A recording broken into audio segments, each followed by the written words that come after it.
To reflect on the significance of the weekend that is regarded as one of the most holy to the three Abrahamic faiths, with the recognition of Ramadan, Passover and Easter. We're now joined by the South African Council of Churches General Secretary, Bishop Malusi Mpumlwana. Bishop, a very warm welcome to you and good evening. Thanks very much for joining us.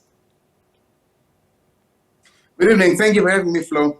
All right, let's start. And maybe just as you talk about this, it'll allow me to congratulate the communities of faith for all that they have achieved in the celebrations and the observances this weekend. The Pesach for the Jewish faith, the Ramadan for Muslims, the Hindu Kavadi pilgrimage, and of course, the death and resurrection of Christ for Christians. And let's perhaps expand on that, your reflection on this particular weekend. And I think also great that you're not just acknowledging the Christian faith, but in general, how have you reflected on this weekend and what it really means holistically then?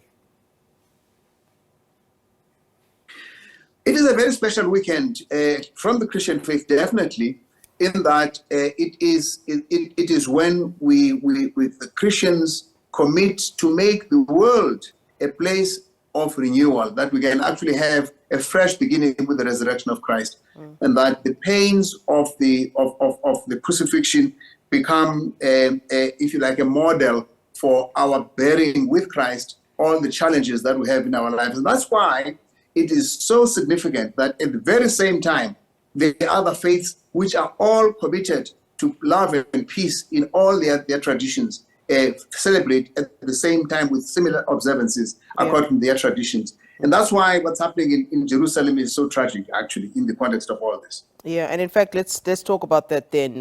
Let's discuss the events that are unfolding then in Jerusalem, where Israeli armed forces have reportedly attacked worshippers in Ramadan prayers at the Al-Aqsa Mosque, the third holiest site of the Muslim faith. What do you say to this, and how should other faiths respond to these kinds of situations where people are being attacked based on their faith? If you'd allow me, I just want to make 5 points. The first one is that the idea of police marching into a mosque to attack worshippers at prayer, I'm told some of them were sleeping at night, is unthinkable. I mean, it's reprehensible, and it should be condemned without equivocation in the strongest possible terms. And that's what we would say. But we also know it happens every year. Every year this happens, and therefore something beyond the condemnation should be done. That takes me to the second point. The second point is the status of East Jerusalem in the first instance. East Jerusalem is a part of Palestine, which has been under occupation by Israel since 1967. Now, the Geneva Conventions require that an occupying force should not try to take over the land and take sovereignty over that land. And that is, if you like, the same issue that is the debate now about Ukraine, the Crimea, and the eastern Ukraine, Donbass, and all those places where Russians have taken over. The rest of the world is fighting that, and you'd like to believe that justice is indivisible. It applies in the same way in Ukraine as it applies in Palestine. The third thing, of course, in the context of this, because of this that Israel is forbidden by international law to actually take over, they then do the third thing that I want to talk about, that they make laws that will make it impossible for the return of those lands to the people of Palestine. How do they do that? They do that by making two very, very, very important laws. The first one is a law that makes this equivalent to a constitutional law that says that the land of Israel is in all that has ever been historically part of Israel. In other words, it goes back to the kings of Israel.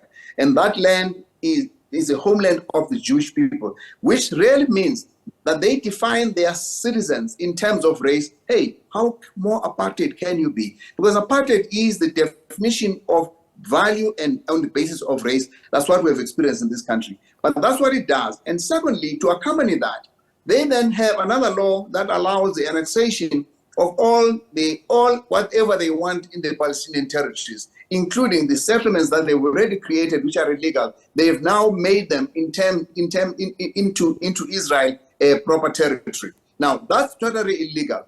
Now, these apartheid laws, as well as the takeover, which is against international law, is unfortunately, this is the fourth thing I want to make, that it is unfortunately supported by mass of Christians in the world, because they somehow think and they believe that the state of Israel today is in continuity with the kingdoms of Israel, and therefore the promise to Abraham and David applies. It is not true. The state of Israel from 1948 has nothing to do with those original. And that's why we're saying that we should actually have a faith-based initiative that brings together the Muslims, the Jewish leaders, as well as the Christian leaders in the world, to look at how to make sure that there's peace in Jerusalem, because the Holy Land is holy to the people of faith only. In fact, it is so important because this place called Al-Aqsa Mosque is also called Temple Mount by the Jewish faith, because it is also their most holiest site, which is why we need to make sure that we have some kind of protocol that faith communities lead, not politicians, that can make peace for that area.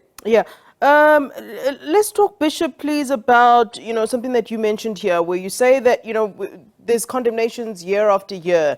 We hear these condemnations a year after year, and still we see the same thing happening. What should be done over and above that? What is the step further that you speak of that should be, that step that should be taken, so that we don't continue seeing this every single year? Because it can't be that the solution is to condemn, and then what?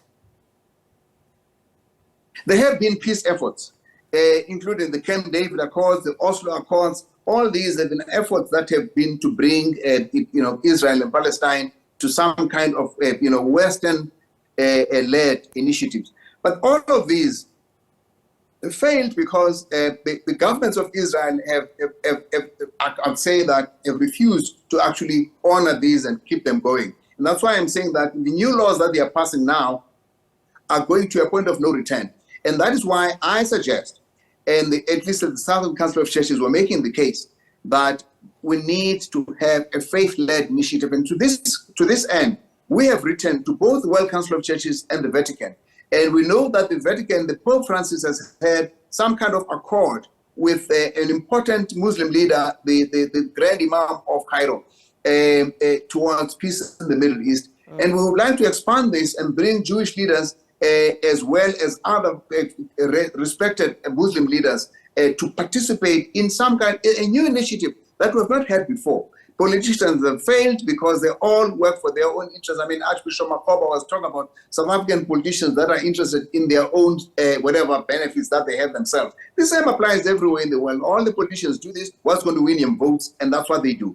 And so we think that because the Holy Land is holy to people of faith, let the people of faith take the lead and try to craft a solution for the peace of Jerusalem, because, as Pope Francis has said, Jerusalem is the common patronage of the three Abrahamic faiths. It is a scandal that this is happening in this place of a holy place for all of us. Let us make something happen of it. We cannot continue to have these conflicts. It's going to happen every year. It happens because we have not taken the faith approach to it. All right, Bishop, thank you very much for speaking to us this evening. We certainly do appreciate your time and input here on SABC News, sir.